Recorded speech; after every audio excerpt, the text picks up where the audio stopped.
Katulad ni Ian, leche plan ang isa sa mga hinahanda sa Pasko.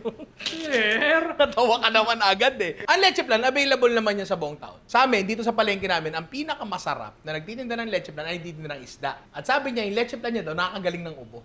Naaalala ko talaga yan. Sasabihin ko kung sino. Ha? Si Mirna. Hindi ko alam kung nagtitinda pa rin siya ng leche plan hanggang ngayon. Binibilang ko yun ng salmon belly tsaka ulo ng salmon. Uy, suki! Bili ka naman leche plan sa akin. Ay, hindi. Kasi gagawa ka excuse eh. Kasi sakto lang yung pera mo para sa isda eh. Hindi, next time na lang, may ubo ako eh. Uy, nakakagaling ng ubo to. Sabi niyang ganon. Lahat na lang gagawin para makabenta. So, ang leche plan, alam naman, wala naman siguro dito hindi pa nakatikim ng leche plan. Eto nga, lactose intolerant, napakahilig sa leche plan, eh, di ba? So, kahit may sakit ka, kakain ng leche plan. Ako nga, may diabetes ako, kain ako leche plan, eh, di ba? In moderation. Ang leche plan, alam na natin lagi yung ine-expect niya. Pare-parehas naman halos ang lasa yan. Nagkakaiba yan sa texture. And yung texture kasi na yun, ang bumabago dyan ay yung dalawang pinaka-importanting bagay, yung ratio ng itlog at gatas plus yung pagluluto. Pero generally, halos lahat naman ng leche plan, halos pare-parehas ng lasa. Ito lang isang to, medyo mas mabula ng konti. Yung sinasabi nila, dumidikit sa ngala-ngala, sa ngipin. Ang gusto kong subukan, kaya pa ba nating laruin yung idea ng leche plan? Kasi yan na yun eh. Ang leche plan, wow, leche plan, pag nakita mo sa hapagkainan. Tapos kapag tinikman mo, sarap. Pero yun na siya. Wala nang nababago. Yun na talaga siya. Ngayon, susubukan natin baguhin ng konting-konti lang naman. Konting-konti. At siguro sa dulo, baka makahanap tayo ng ibang application para sa mga binago nating leche plan, imbis na nandyan lang siya. Etong leche plan ko na to, napatiim ko na kay Chef RB Manaba to. Masarap. Yung ko doon, recipe ko ng leche plan doon, babaguhin ko ng konti para lang for convenience sake. Kasi ang recipe ko before, 24 egg yolks, 1 kalahating lata ng evap, 2 lata ng condensed. Sinubukan ko na imbis na 1 kalahati, nasasayang yung kalahating evap eh. Baka pwedeng 2 na. Gumana naman siya. At yun yung gagawin natin ngayon. Magsisimula ang recipe natin sa 48 na egg yolks. Kasamahin namin. 2 tao kasi yung nag-crack nito eh. Next ay, dahil nga 48 to, 4 na latang evap. Specifically, 4 na 360 ml. 360 times po. 0, 2, 40, 2, 1, 4... Ano yung sinabi ko? 1,440. Kung tama si Alvin, paki-comment sa baba. Tama ba? 1,440! Galing! Paskong Pasko, kung pinapainit ulo ko ah. Ito nga, sa 48 na egg yolk, 4 na bote ng evap, 4 na condensed milk din. Ngayon, mga brand ng condensed milk, kayo na bahala. Kapag dinagdag ba to dito, aapaw. Apaw yan. Apaw yan. Apaw yan. O di isalin na natin. Okay, lagay na natin dito. Simutin ho natin yan. Wala nang asu-asukal. Ito na yun. Ito na yun talaga. Lumalabas ba sa reels nyo? Yung parang Mexicanong nagbebenta ng higanting leche plan. Oo. Tapos pinipilahan siya. And eto, ginagawa ko talaga siya. Kasi sobrang konti lang ng ingredients ng leche plan. Lahat ng errors niyan lalabas. So dapat talagang huhusayan mo yung paggawa. Kung totoo siya, pwede mong i-whisk to. Pero ako gusto kong i-blender para yung albumin maputol. Albumin. Bago yan. Bago yan. Lalabas sa quiz to. Yun yung pag nagbasag ka ng itlog, magpiprito ka. Diba, egg white, egg yolk, egg white. Yung puti, parang protina yun eh. So, para maputol yun. Eto, hindi ko ina-advise tong susunod na step na to. Pero ako gagawin ko to. Titikman ko siya. Para lang malaman ko kung tama na ba yung tamis niya. Ngayon, sasalain natin. Yes, palinis mo yung salaan namin. Mukha lang dugyot. Yan. Yung iba sinasala pa ng isa yan sa mas pino. Pero ako, okay na. Kung ayaw nyo nga salain yan, gagana naman yan eh. Ngayon, ito yung makukuha nyo kapag sinala nyo. So, meron pang masipon-sipon na egg white na hindi masyado nadurog. Dito tayo maglalagay ng lemon zest. Yung iba, nakikita ko, yung nga, dayap. Iba naglalagay ng kalamansi dyan. Sa inyo, dayap. Mahirap lang talaga humanap ng dayap. Hindi imposible. Hindi imposible humanap ng dayap. Mahirap lang talaga. Tulad ng Poknati Alvin, hindi naman imposible mawala yan. Mahirap lang talaga. Ganda na segue, di ba? Tapos, sa 48 na egg yolk, sa ganyan karaming mixture, isang lemon lang talaga ang ilalagay ko. Mag-ibis na buto. Tapos, mapapansin nyo, ayan kita ba? Nagka-curdle na siya ng konti kasi, tandaan mo, gatas yan, tapos lalagyan natin ng acid. So, kukontrahin natin yan ng spam blender. Okay na tong mixture, ito yung pinakamadali actually sa lahat. Ngayon, ang isa sa pinakamahirap ay yung paggagawa ng caramel, pare. Gawin na natin. Ito talaga ang sugar with pre-ants, pare. Sa paggawa ng caramel, patience ang susi dito. Hindi PM, ha? Pero ito ay typical na llanera. Meron kami mas magandang llanera dito. Pero iuhuli na namin to. Pa-priority namin itong mga normal na llanera namin. Medyo mahinang apoy. Ngayon dito, huwag kayong magmamadali. Tandaan nyo ang llanera. Isa yan sa pinakamanipis na halos aluminum foil lang yan eh. Alam mo yun? So masusunog at masusunog talaga to. Medyo tunaw na yung mga asukal, hinihintay na lang nating mag-brown siya. Kapag medyo nasusunog na, isuswirl-swirl nyo lang na ganyan. Kapag malapit na siyang mapunta doon sa brown na gusto nyo, alisin nyo na. Kasi medyo magba-brown pa ng konti yan. So sa akin, okay na yung bagay na yan. So medyo matrabaho talaga to. Tsaka kung hindi ka sanay, medyo mahirap siyang gawin ng 2 at a time. Ako, hindi ako confident na gawin niya ng dala-dalaw eh. Kasi baka masunog eh. So medyo magtatagal ka talaga dito. At okay lang yan pare. Wala masyadong masama dyan. There is no evil in that. Tapusin ko lang lahat to. Tapos pwede na tayo magsalang pare. Hindi natapon. Diba? Tapos, minsan mamaya, pag nilagyan nyo yan, magka-crack-crack yan. Maririnig nyo. Sukatin natin kung ilang ladle. Ito ay 150 ml ladle. Paano naman? Nakasulat pa rin. Akala mo masyado ako magaling. Ayun o, nag-crack-crack siya. 2, 3. Oh, okay ito sa 3. So, 450 ml, diba? So, ito ay normal na leche plan. Kaya ako sinukat yon kasi dito na tayo gagawa ng mga kakaibang leche plan. Wow! 3 ladle. Sakto yan, di ba? Kuha tayo ng 6. Gagawa tayo ng ubi leche plan. Uy! So, leche plan, ubi flavoring. 1, 2, 3, 4, 5, 6. So, isang patak per ladle. Parang kulang pa, no? Oo. 5, 6, 4, 5, 6. Actually, bali wala naman to sukat na to kasi magdedepende yan sa klase ng flavoring. Konti pa. Konti pa. 6. 5, 6. Ayan! Yan ang masarap, halaya. Sarap niyan. Parang nagtampo sa bigas niyan. Okay lang magtampo sa bigas, wag lang magtampo sa bigas. Kita mo naman, no? Oo, ayun, kitang-kita yan na ano. Kita-kita mo na ubi siya, di ba? yan. O, doon tayo sa pangalawa natin, pare. Chocolate! Leche plan. Oh, lagyan natin ng cocoa powder. Kung hindi kayo willing gumamit nito, baka pwede i-dilute nyo muna yung cocoa powder sa evap, no? Try natin. So,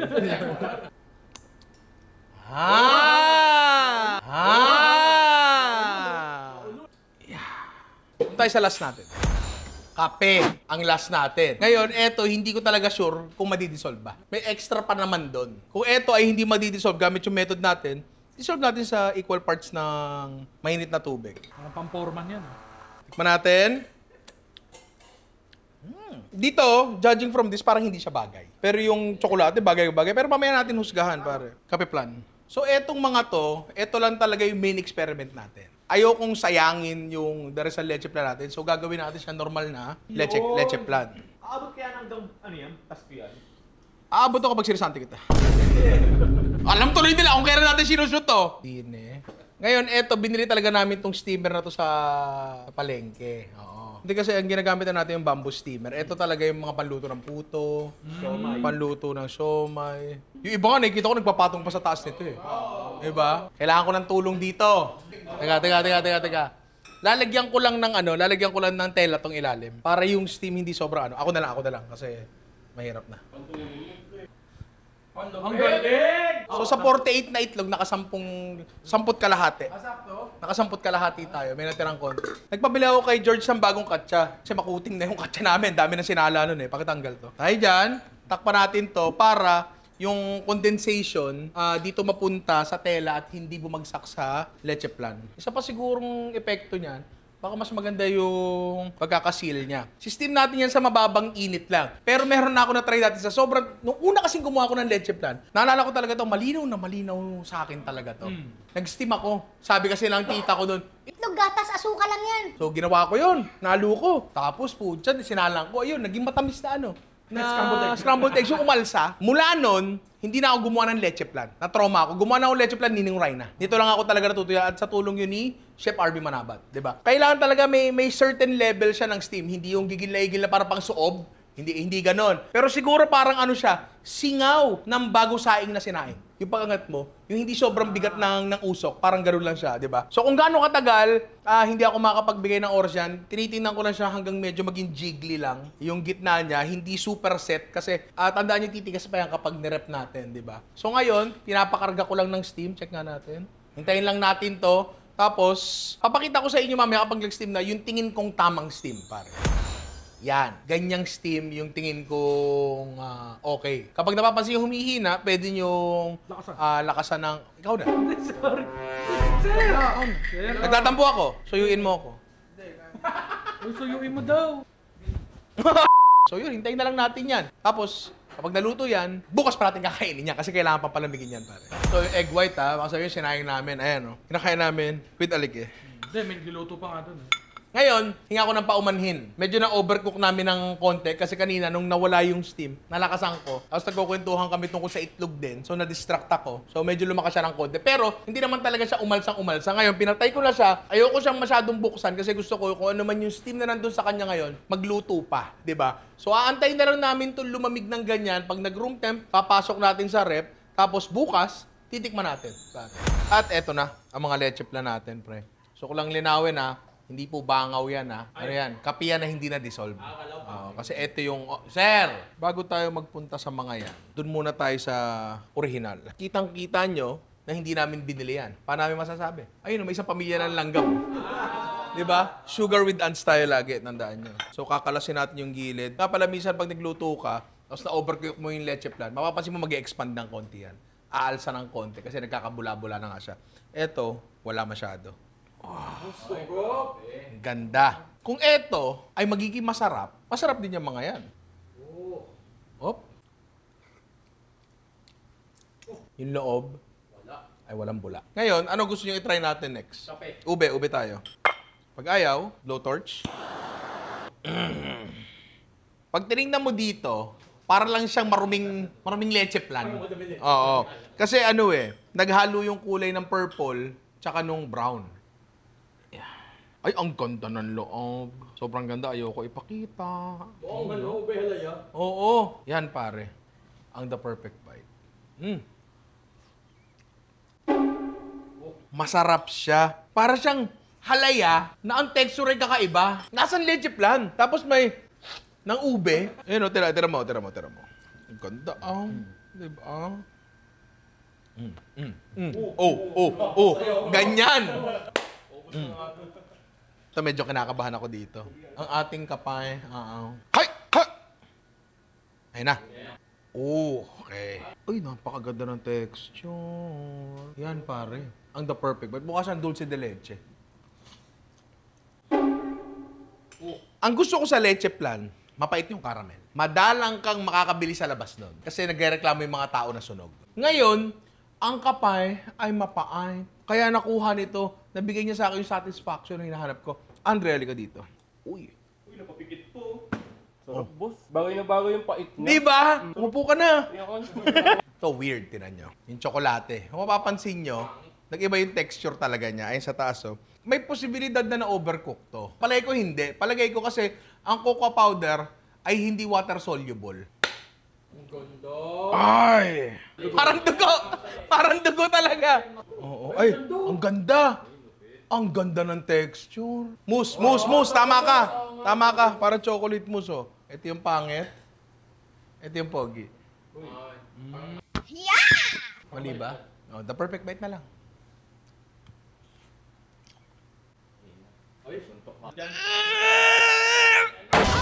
Ang sarap! Ang sarap! Ang saya!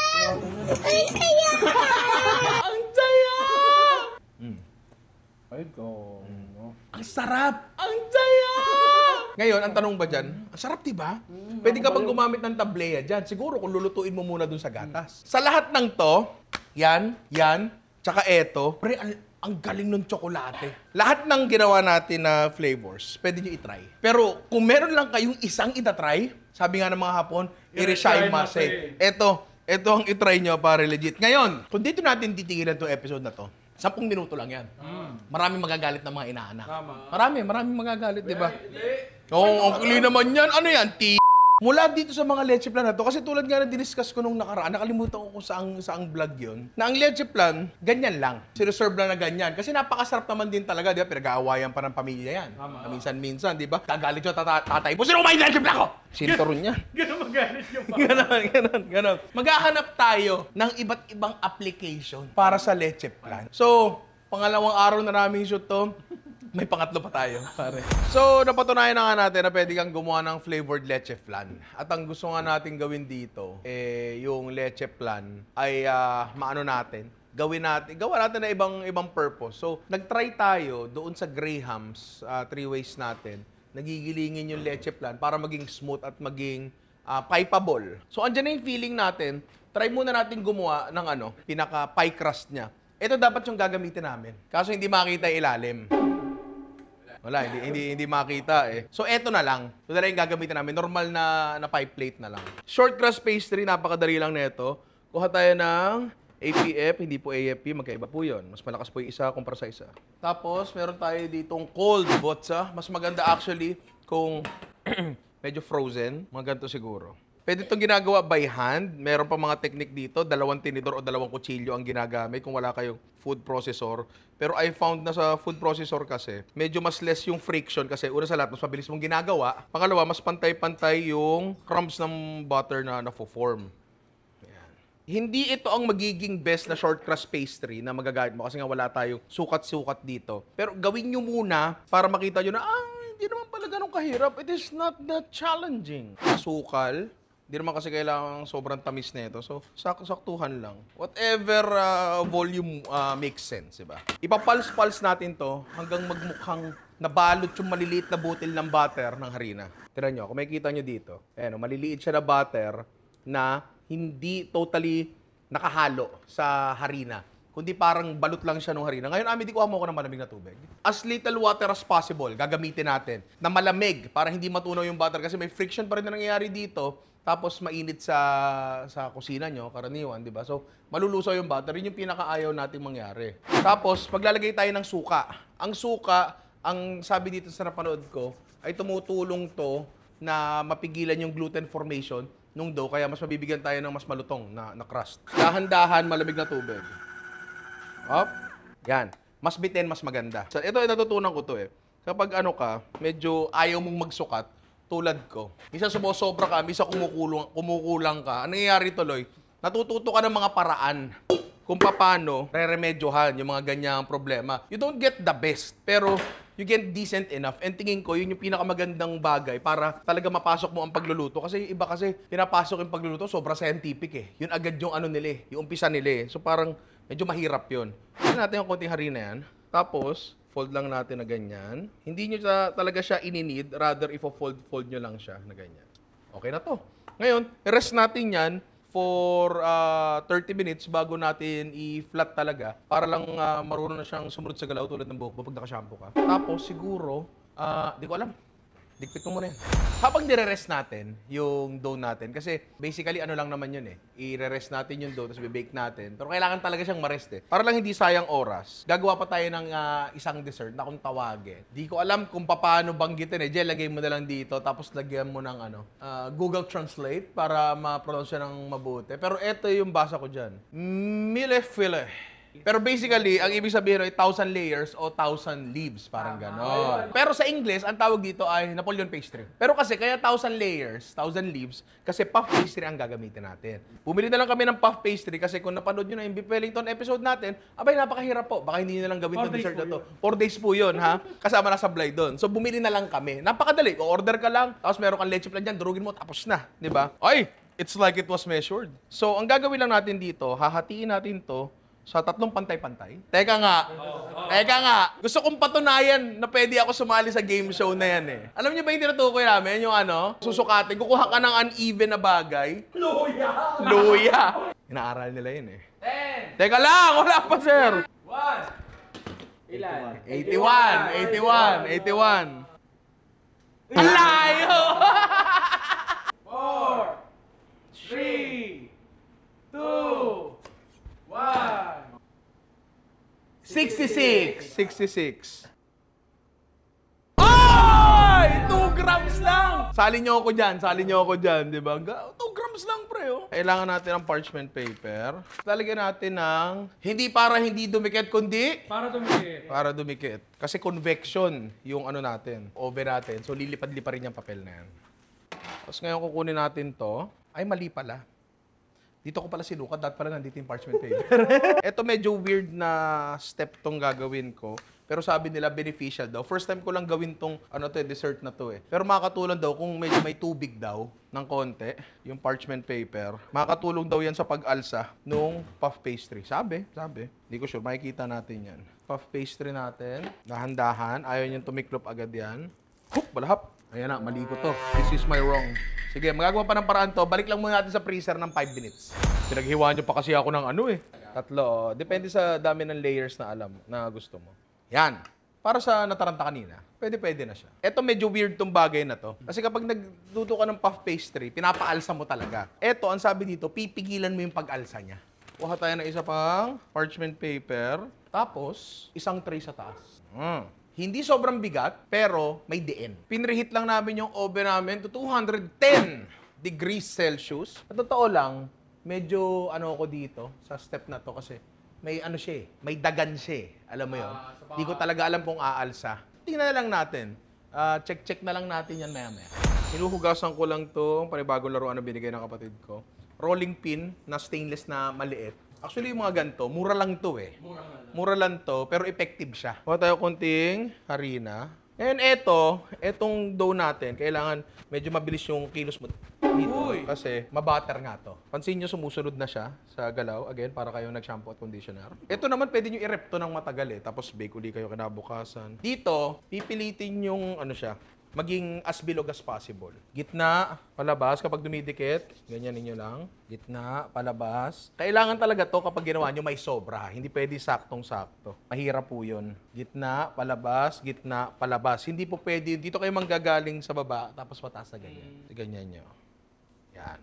Tapos usod-usod nyo, pasok nyo sa loob. Dahan-dahan, huwag nyo isa-stretch. Trim natin doon. Yan. Ngayon, may gagawin tayo, tinatawag na docking. Basically, kukuha ka ng tinidor at bubutas-butasin mo yung ilalim. Bakit? Para saan to? Para ano, may labasan yung init. Bakit? Ba't kailangan lumabas yung ingit? Para hindi siya magkaroon ng crack. Medyo tama si George doon. Kailangan may lalabasan ng steam kasi kung hindi, Sasabaw! lolobo yung ilalim, leche. Oo. Ngayon, para lang din sure, kailangan pa natin lagyan to ng pie weights. Sa US, madalas sila mag-pie doon. Meron sila specific na pie weights, para mga Jolene yon na nilalagay sa sa pie para hindi talaga umalsa. Ngayon tayo, wala tayo nun. So ang gagamitin natin yung bagay na meron tayo. Bigas. Lagay mo dyan. Bubuhos ko yung sa taas. Oo. At i-bake natin to sa oven 180 degrees Celsius hanggang mag-brown. Ang tawag dito ay blind baking kasi hindi ko siya nakikita, pare. Pero, para lang talaga, luto na siya. Kasi, yung feeling natin ay luto na, hindi na natin lulutuin yun. Maglalagay na lang tayo ng laman sa loob niyan maya-maya. Tapos, mamaya pala ng konti, kapag medyo naluluto na siya, tapos nang umalsa yung mga bagay-bagay, tatanggalin natin yung parchment paper. Hop! Eto na siya, pare. Minsan, may nakita ko, yung mga mahuhusay, tinitrim pa nila yung taas na yan. Pwede nyo gawin, mamaya kapag papalamanan nyo to, i-keep nyo dito sa, sa lalagyan, tapos isagad nyo hanggang taas. Para kapag lumamig, nakalampas siya, pwede nyo gawin yon. Di ko lang alam, gagawin ko, pero it's an option na pwede nyo gawin. Kasi kapag tumigas naman sa rep yan, in-unmold nyo, buo pa rin naman siya. So sa ngayon, palalamigin lang muna natin to, tapos salang na natin yung pa-pastry natin. Uy! Akala ko, kailangan ko pang tanggalin para mag-brown. Oy, ang ganda. Tsaka may alsa pa rin siya.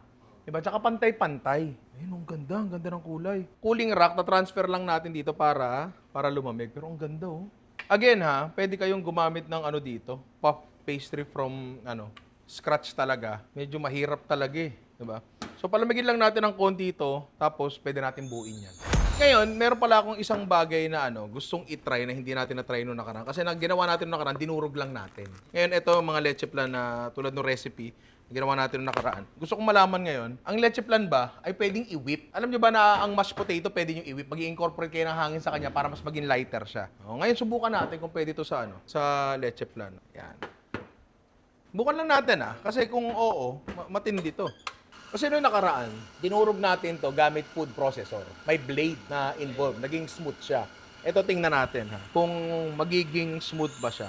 Tingnan nyo to. Ayan Ito, naglilinya siya. So, gumana siya, pero konti lang. So, feeling ko, okay naman siya. May benefit naman, pero not that much. Ngayon, try na natin buuin tong bagay na to. So, kung natin pinakamaliit, to ba? So, tubukan natin pantayin talaga ng sagad.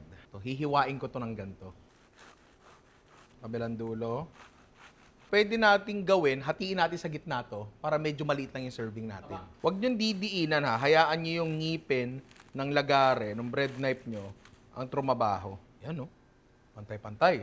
Lagyan natin ng ating whipped leche flan. Ayun o, nakatayo siya eh, di ba? Yun naman yung gusto natin eh, para makapal yung feeling at hindi masyadong aagos. Tulak lang natin ng konti. Yan natin ng isa. Dagdag pa. Parang kaya pa eh. Actually, baka pwede natin gawin... Hindi pwede masyado maraming layers eh. Bibigat, tapos tatagas yung nasa ilalim. Ayaw natin. Pero maganda sana, no? Kung ganun. Tapos lalagyan pa natin ng manipis na layer to sa taas kasi di-design na natin. So, susubukan nating designan. Manipis na layer lang. Subukan ko lang kung gagana. Kung hindi gagana, gawin na sorry. Tapos, nagtunaw ako ng tsokolate dito. Simpleng tsokolate lang. Oh, dapat dito, di ka pasmado eh. Hindi nyo akong patatawanin. Kumulubot tuloy. Bawal pala magpatawan, no? Kapag may gumagawa ng ganito. Tingnan natin kung gagana tong bagay na to, ha? Okay? Ayoko na, tinamad na ako. Okay na yan? Oh! Diba? Diba? So ngayon, okay na to. Palalamigin na lang natin kasi sabay-sabay natin kakainin yung mga dessert natin, di ba? Ilabas mo na yung ating tambol. Yung pie crust. So, etong chocolate leche flan ang gagawin nga natin palaman doon sa natin. Parang pinaka-tart natin. So, hindi ko to gustong maging airy. Ang gusto ko dito maging smooth. Yan. Ito yung pinaka-masarap na leche flan na nagawa natin. Giling. Mga may sakit, ano ba yan? Kung may sakit, mga mahihinang tao. Laging ganito dito eh. May isang magkakasakit, tapos pagkakahawa-hawaan, tapos turo-turuan sila. Kadalasan kaya, ikaw. Ako? Ako nagkakasakit? Ikaw ang nagdadala ng Gusto mong sipon. tadyakan kita. Yan. So, ang ganda nung feeling natin.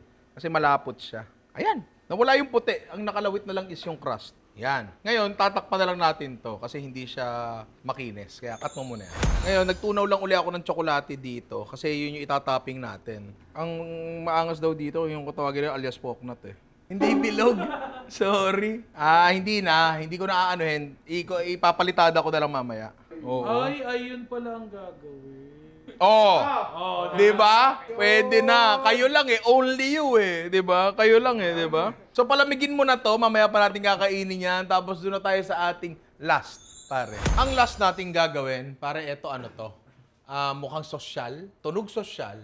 Pero lang talaga, napakadali at mura lang gawin to. Gagawa tayo ng cream puffs, pare. Sa cream puff, may dalawang variation dyan. Yung naked, tsaka yung crackling type. Diba? Yung crackling, yun yung maglalay ka pa ng cookie dough sa taas. Basically, para siyang chocolate chip cookie dough, no? Pwede naman natin gawin yun. Same principle, pero medyo mas matrabaho siya ng konti. Ang gagawin kasi natin ngayon, ang palaman nito, is yung ube leche flan natin. Kasi naalala ko, some years ago, nagkaroon ng parang ube renaissance, lalo sa ibang bansa. Yung mga Filipino chefs doon, diba, nagkakaroon na parang, ube everything. Lahat lagyan natin ng ube. Pati Oo. inumin. Pati inumin. Ube, maganda yon. Napakaganda ng bagay na yon. Isa kasing maganda sa ube, striking yung kulay niya kasi. Parang hindi siya edible. Parang kakaiba to ah. Gusto ko sana ma-highlight yung bagay na yon. At kapag nag-crackling tayo, brown lang yung taas niya. Gusto kong gumawa din ng napakasimpleng glaze na 3 ingredient lang na ilalagay natin sa taas na mau-communicate na, ube yan. Kaldero na maliit. Importanteng hindi non-stick ha. Mamaya malalaman niyo kung bakit. Bakit? Ano sabi ko? Kailan mo malalaman? Mamaya. Mamaya. Ngayon na ba yung mamaya? Ay, after 1 minute, mamaya na yan. 200 grams butter. Ngayon, dati ang butter, ang isang bar ay 236 grams. Kaya 236 kasi yun yung 1 cup. So dati, ako, kapag kailangan ng half cup ng butter, pagka chinap mo, tatantyahin mo na lang, half cup na yun.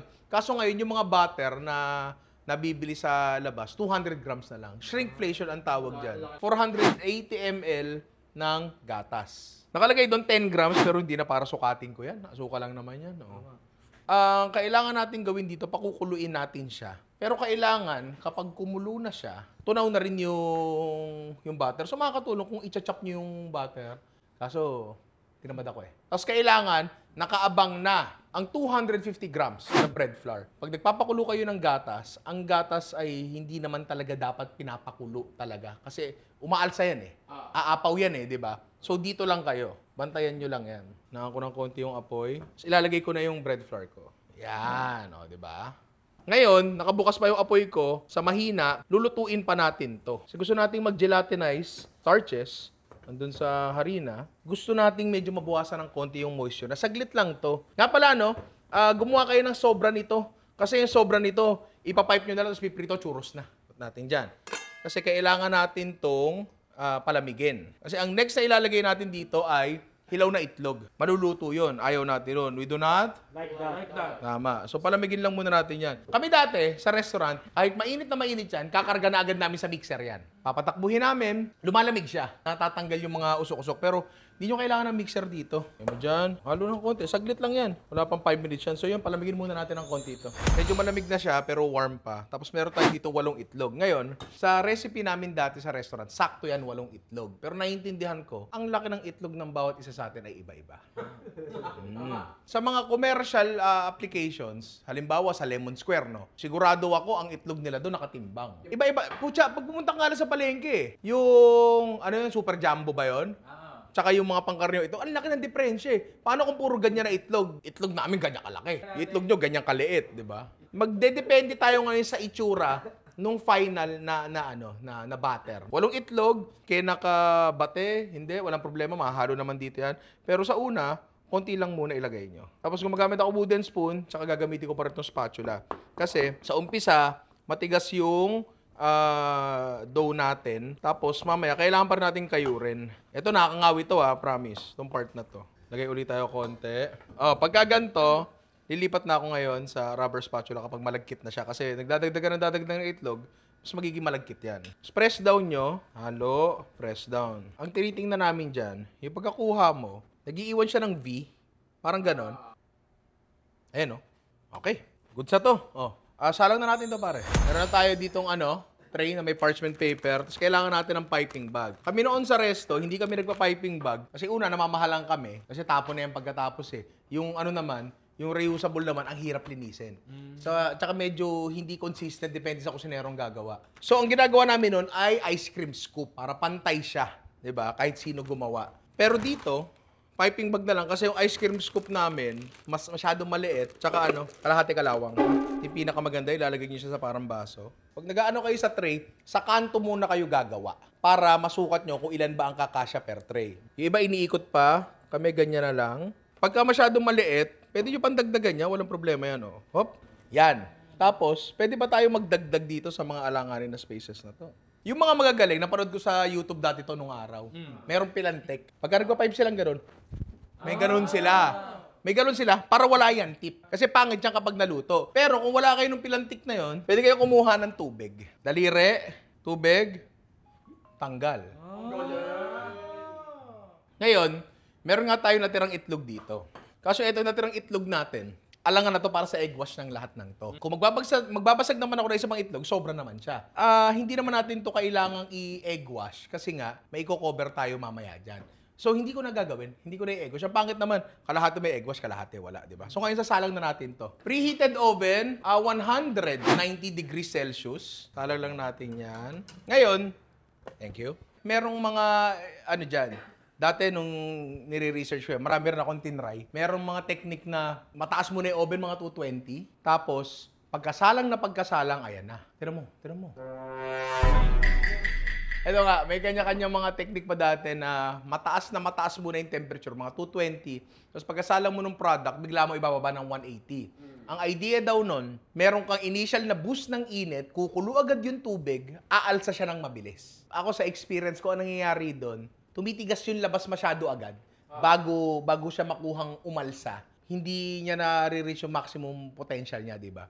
So, kung ako, fix na lang ng 190. 180 to 190, pero mas pinili kong 190. Ngayon, mamaya dyan, kasi kapag naluto yan, umalsa, ganito mangyari dyan, kukulo yung tubig, aalsa siya, di ba? Kapag umalsa siya, kailangan mo siyang patigasin. Kailangan mo siyang patustahin. Kundi babagsak lang uli yan. Wala nang oras-oras to. Talagang titingnan nyo na lang siya. Kapag tingin nyo, ito na yung maximum na alsa niya, 150 nyo agad o 140 para lang dahan-dahan siya maluto pa sa loob. Ngayon, huwag kayong matatakam na buksan yung oven. Kasi kapag umaalsa yan, nasa kalagitnaan ng pag-aalsa, tapos binuksan mo yung oven, babagsak yung temperature, mawawala lahat ng steam sa loob, magde-deflate yan.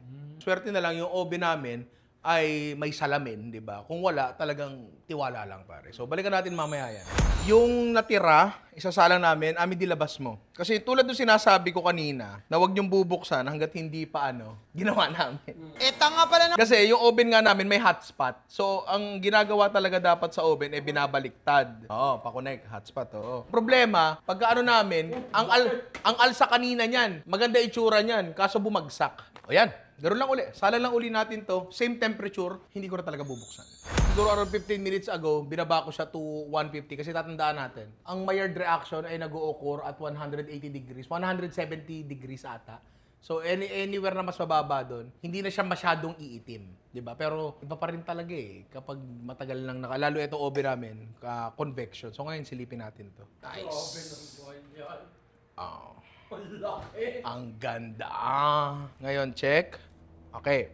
Medyo firm na siya at mukha na siyang hindi babagsak. Bubutasan natin 'to ng konti para may lalabasan yung steam. Gusto niyo yan, may lalabasan. Okay na 'to. Pero again, para lang ma-ensure natin yung oven nating nakapatay, di pa nakapatay, yan, nakapatay na, may init pa to, ilalagay ko ulit dyan. Para lang mas matuyo pa siya further. After namin mag-meeting ni Alvin, eto na siya. May pangyayaring deflate talaga na konti. Pero, kung kumpara mo naman dyan, may space nga sa loob. Ano naman, flat naman, di ba? So okay na ako dyan. Wag din naman yung sobra-sobra kasi baka mamaya sobrang daing palaman na ilagay mo, nakakasuya naman. So ngayon gagawa na tayo ng ano natin, ubi filling natin. Ay! Tatambangan natin ng konti. Ifo-fold natin sa whipped cream to. Kasi nakita natin na yes, gumana naman ang whipped leche flan, pero hindi sobra. Kulang pa siya para sa akin. For some reason, hindi niya makuhang maging sobrang smooth. Di tulad ng normal na leche flan. Ngayon, kailangan ko ng mixer, pati yung mga cream natin na pinalamig. Yan natin. Mag-whip pa rin naman yan, yung iba, kahit hindi sobrang lamig. Pero mas madali lang talaga kapag malamig. Kaso ewan ko to, medyo na-frozen namin. Ayan. Ngayon, conflicted ako kung lalagyan ko pa ba ng ano yan, powdered sugar. Kasi matamis na to eh. Pero kasi makakatulong din yung powdered sugar sa pag-whip. Alis muna kayo dyan. Ano muna? Whip ko muna to. Oh, kita nyo. Ayan o. Umalsa na. Wala akong dinagdag na asukal dyan. Actually, kailangan niya ng asukal. Kasi nakikita ko ba yung volume niyan versus sa volume nito. Kailangan niya ng asukal. Powdered sugar lalagay natin para madaling mag-incorporate. Kukuha tayo ng konti nito. Nalagay natin dito. Para mag-lighten na siya ng konti. Para pag nilagay natin doon, hindi siya babagsak. Hop. Okay na siya. Tapos, ilalagay na ngayon natin dito. Sir, pantay ba yan sa kulay ng padat ko, sir? Pantayan, sir. Tapos, dahil ito, technically, ay isang panibagong bagay na, pwede nyo pantimplahan yan. Masyado matabang, dagdagan nyo asukal. Pula sa ube, dagdagan nyo ng flavor, di ba? Walang problema doon. May problema doon? Wala. Pero dagdagan natin ng konti asukal. Baka magtampo si Alvin eh. Dagdagan pa natin ng ube, ha? Sarap. Ako hindi ako mahilig sa ube. Sana chocolate yung ginamit natin dito. Yan. Ngayon, Amity, ilagay mo muna sa rep saglit to, tapos gawin natin ng mabilis yung ating glaze. Ang ganda, oh. Parang soft serve ice cream. Ngayon, etong glaze na gagawin natin, sobrang dali lang talaga nito. Powdered sugar uli. Damihan natin kasi iimpis yan. Tapos, all-purpose cream. Konti lang. Hop, ganun lang muna. Tapos, yung ubi flavor natin. Yan. So, kumatingkad dito eh. Tapos, kapag kulang pa, dadagdagan nyo pa. Konti-konti lang talaga kasi kapag sumobra, wala na. Wala nang balikan yan. Dadagdagan nyo na lang ng powdered sugar yan. O yan. O, ilabas mo na yung Midi. Palaman natin. Good sa to. Kaya hindi ko na pinichel kasi marami kaming wala kaming ganito kalaking pichel eh. Okay, isa. Pasok yung sa butas. Tapos lagyan nyo hanggang umalsa. Yan. Lagyan nyo ng konting lawit. Yan, medyo umaalsa pa siya ng konti. Ngayon, sausaw natin dyan. Ayan. Para kitang-kita yung purple.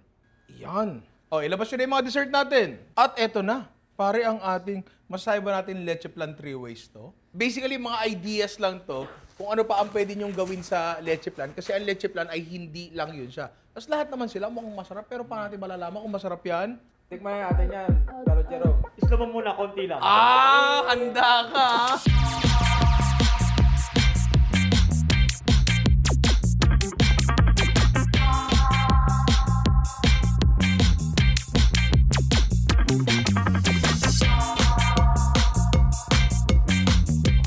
May diabetes ako. So, kakalmahan ko lang ang kain. Ang ganda. May ube. Aba, dapat lang. The perfect bite. Daming laman. Tapos, hindi siya tumutulo. Hindi, kasi dati, pag gumagawa ko cream puff, masyadong loose yung palaman. So, pagkagat mo, tumatapon. Tapos, maganda rin texture ng tinapay na hindi siya nasusquish. So, hindi rin sumasabog yung palaman. Ano? Sarap! Ang sarap, di ba? O, kunin mo na yan, kunin mo na yan. Yung tinapay kasi, dahil konti lang asukal na nilagay natin, basta yung ibabaw yung lasa ng butter, medyo malinamnam siya ng konti. Malinamnam siya ng konti. Punitang mukha, oh. Tira mo. Warak ang mukha ni Jorge. Next! Pare, ito, yung ating Napoleon pastry. Ano ba to? Wawarakin ko na lang, no? Ganun. Uy. Tira mo yung layers, pre. Feeling ko hindi to sobrang tamis. The perfect bite. Matamis pa rin. Kasi leche plan nga yung palaman. Pero, nababasag yung tamis. Kumpara doon, putya, yung glaze yan, solid asukal di ba? Halika nga dito. Ano siya may texture Yun, ay lasang nag-ibang putahe na. Di ba? Ibang putahe na talaga siya. Ito, lasang-lasa ko pa rin talaga yung leche plan. So, itabi nyo na sa akin to. Baka ikamatay ko pa yan. Tapos, ang ating chocolate tart, nabasag na. Uy. Mahilig talaga ako sa chocolate. Lalo mga mga mapapait. Ayun may problema dito sa dish na to. Hindi mo siya mahihiwa. Hindi mapasag. Tapos kapag pinilit mo to, magsusquish yung labas. wala. Nag-squish pa rin talaga. Again, konti lang. Kasi ayokong mamatay. Anong the perfect bite, pare? May insulin pa ba ako dyan? Tubig. Okay na sa Okay ka na sa isang umay slice? na pag marami. Oo. Pero ito lahat ng ginawa natin dito ay may tinapay component. Napansin nyo ba? Gusto ko yun Alam mo yun yung bagay na gusto ko sa pastry May tinapay talaga. Hindi yung puro tsokolate lang. Nung ginawa ko itong mga recipe na to, sabi ko talaga, kailangan ko maghanap ng may tinapay. Ngayon, may mali dito sa recipe na to. At yun yung kapal yung tsokolate sa taas. Kinapalan ko yung tsokolate sa taas kasi ang pangit. Pangit ng gawa ko. Doon sa buong ginawa nating recipe dito, ang pinakababaguhin nyo lang ay kapag nag-melt kayo ng tsokolate, lagyan nyo ng cream. Yun lang yung babaguhin nyo. Para kapag nilagay nyo sa taas, medyo flowy pa rin siya ng konti, kakalat pa rin siya, at hindi titigas ng ganito. Diba? Anyway, mga inaanak, Merry Christmas sa inyo. Sana enjoy kayo sa episode na to. Nasaan ang sponsor natin? Siyempre, dahil Pasko na at wala pa kayong pang regalo, huwag nyo kalimutan mag-check out ng Perfume Treats. Pare, yan, napakaganda. At siguro, by the time na pinapanood mo to, baka lang, hindi pa ako sure, depende sa schedule pero baka naka-release na yung mga bagong design ng t-shirt. Mga iba nagsasabi, Ninong Ray, wala ka bang iba na hindi itim? Meron na, pare. Kaya abangan yan. I love you mga inaanak mo.